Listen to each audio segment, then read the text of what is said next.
5ই August বাংলাদেশে গণ অভ্যুত্থানের পর যে অভ্যন্তরীণ সরকার গঠন হয় তারা কেন নতুন করে ভোট গ্রহণ করে বাংলাদেশে নতুন সরকার গড়তে চাইছে না। 2006 সালে শান্তিতে নোবেল পাওয়া মোহাম্মদ ইউনূস ভয়ানক এক পরিকল্পনা করেছেন যাতে তিনি আরও দীর্ঘদিন বাংলাদেশ সরকারের প্রধান হিসেবে ক্ষমতায় থাকতে পারেন। 2024-এর আগে বাংলাদেশে 5বার তত্ত্বাবধায়ক সরকার ক্ষমতায় বসেছেন। 1996, 2001, 2006, 2007-এর 11ই জানুয়ারি, 2007-এ 12ই জানুয়ারি।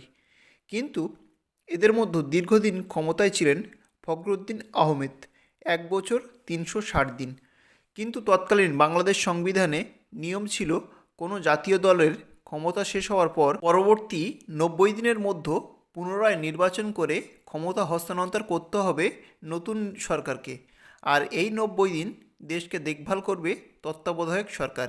কিন্তু ফখরুদ্দীন আহমেদ তত্ত্বাবধায়কের ক্ষমতা পাওয়ার পর বিএনপি নেত্রী খালেদা জিয়া ও আওয়ামী লীগ নেত্রী শেখ হাসিনাকে জেলে বন্দি করে প্রায় 2 বছর ক্ষমতা ভোগ করেন।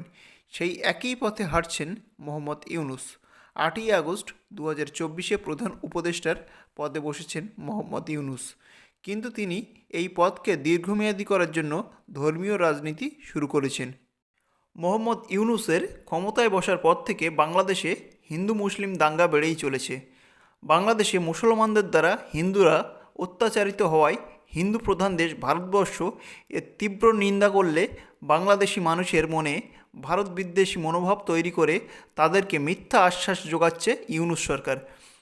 তাদের এই আশ্বাস যোগাচ্ছে যে বাংলাদেশ ভারতকে যুদ্ধে পরাস্ত করবে আর ভারতের 7 সিস্টার দখল করে নেবে বাংলাদেশ। এমনকি ভারতের ত্রিপুরা রাজ্য, যাকে বাংলাদেশ দখল করে তাদের ম্যাপের অন্তর্ভুক্ত করবে। কিন্তু আসল বাস্তবটা ভিন্ন।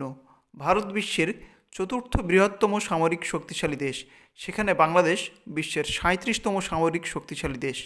ভারতের সাথে যুদ্ধে বাংলাদেশের সমস্ত কিছু হারানো ছাড়া প্রাপ্তি কিছুই ঘটবে না। মোহাম্মদ ইউনূস তার দেশের অভ্যন্তরীণ সমস্যার প্রতি নজর না দিয়ে কৃত্রিম ভারত বিরোধী যুদ্ধ পরিস্থিতি তৈরি করে দেশের সাধারণ মানুষকে বোকা বানাচ্ছেন, যার কারণে আওয়ামী লীগের পক্ষ থেকে মোহাম্মদ ইউনূসের এই ধর্মীয় ষড়যন্ত্রের বিরুদ্ধে প্রতিবাদ মিছিল করছে কয়েক লক্ষ মানুষ। তবে 2025-এ মার্চ মাসের মধ্যে যদি বাংলাদেশে নতুন সরকার গঠনে ভোট প্রক্রিয়া না শুরু হয় তাহলে এবার আওয়ামী লীগের পাশাপাশি প্রতিবাদে নামবে বাংলাদেশের সাধারণ নাগরিক। ভিডিওটি শেষে একটি কথা বলবো, চ্যানেলটিকে সবাই সাবস্ক্রাইব করে পাশে থাকবেন আর কেউ কারো ধর্মীয় ভাবাবেগে আঘাত করবেন না।